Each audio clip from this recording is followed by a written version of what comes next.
there, Janet Fritz here for Galaxy Girl Creations. Welcome to May I Scraplift You.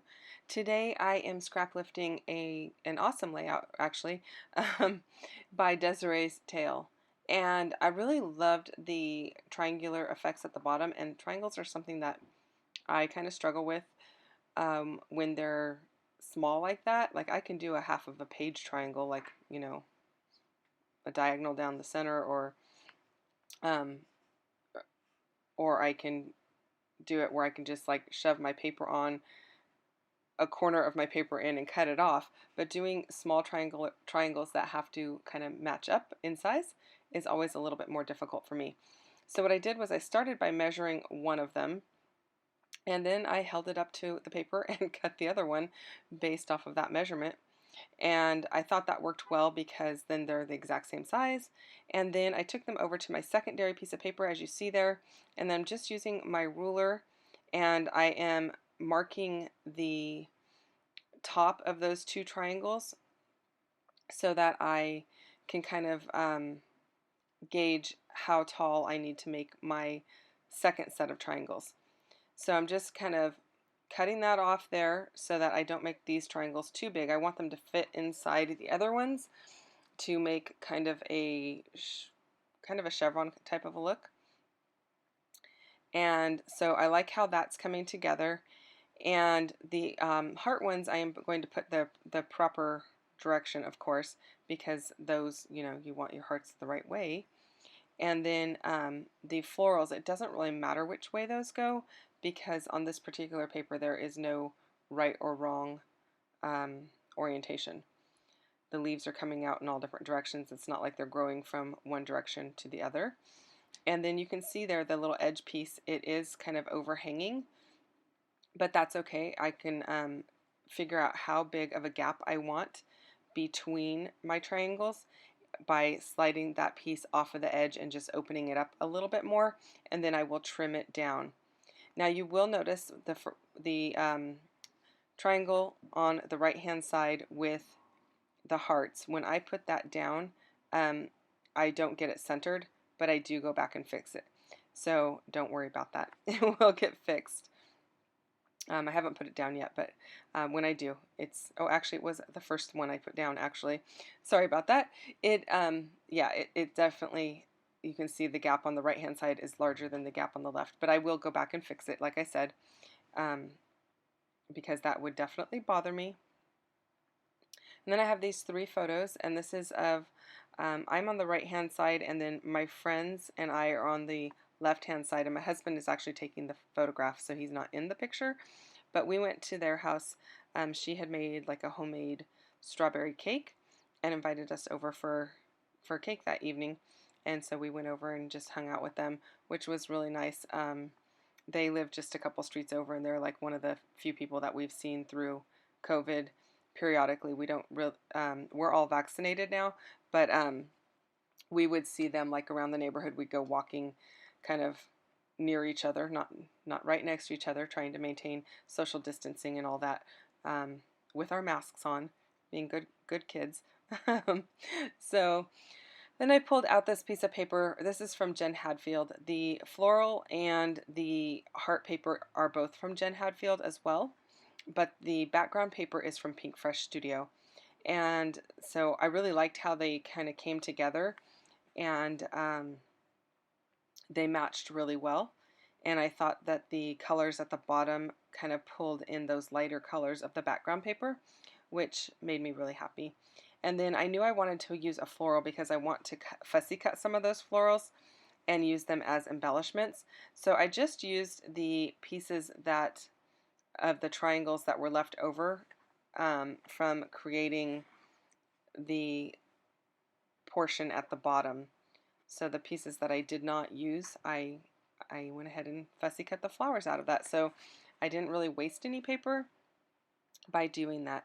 Now when I fussy cut these types of florals, a lot of times when I fussy cut things with like straight edges or whatever, I will leave like a little white line around them, a very thin one or a narrow one.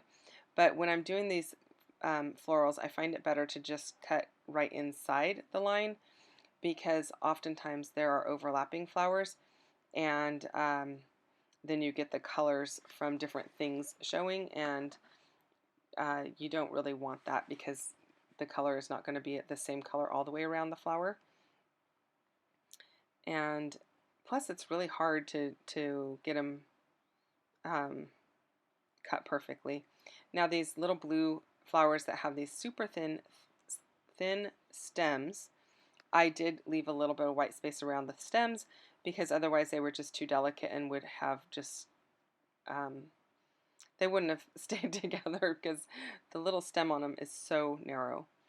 Now I really like how that's coming together. I do end up switching the floral in the bottom right hand side to the opposite side of the card because I'm going to add a little more into that area. I'm liking how this is coming together. The 3x3 or 4x4 card, I'm not even sure what size that is. I think it's a 4x4. The 4x4 card up there, that is from Pink Fresh Studio as well. And let's see here. Yeah, it's from Pink Fresh. And I just like how these two collections kind of work so well together.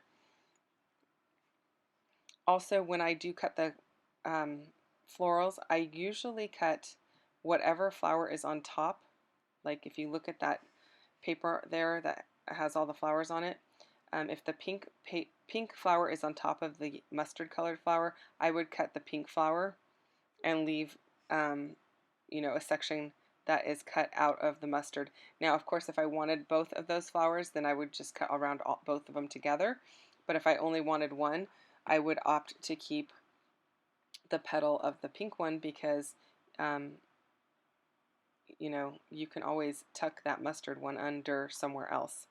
Now I am adding a little bit of foam tape underneath the top of that card that says thanks, and I thought about putting one of these little houses on here, but I don't end up doing that. I thought about doing that because they invited us to their home, but then I decided to go with this little cell phone because she called me earlier in the day and just was like, hey, do you guys want to come over? I made this cake. And I was like, sure. It was just like really impromptu. And so the little sentiment there that says, hey, hello, I thought that was perfect for this particular occasion.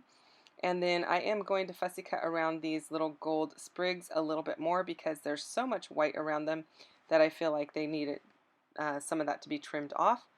And then I'm going to add a couple little butterflies and hearts and call it a day.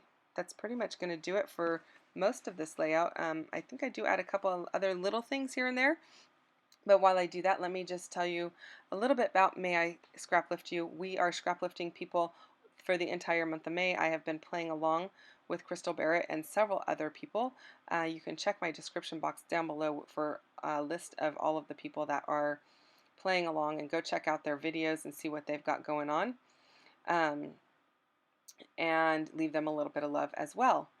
And we did have the option of choosing whoever we wanted to scraplift. I pretty much tried to stay with the list that Crystal provided for the most part, and I really had a lot of fun. The people that she chose were people that follow her on Instagram, and I thought it was a lot of fun going through their Instagram feed and picking out different layouts to marry up with my own photos and my own style.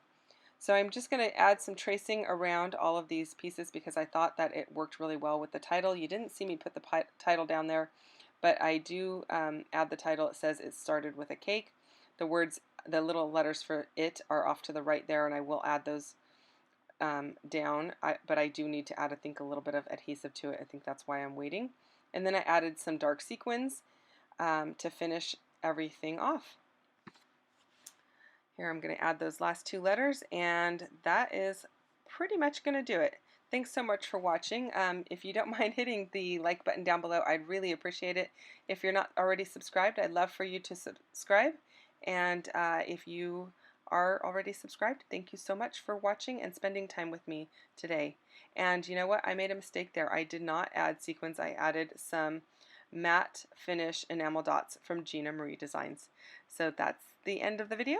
I'll see you guys tomorrow. Bye-bye.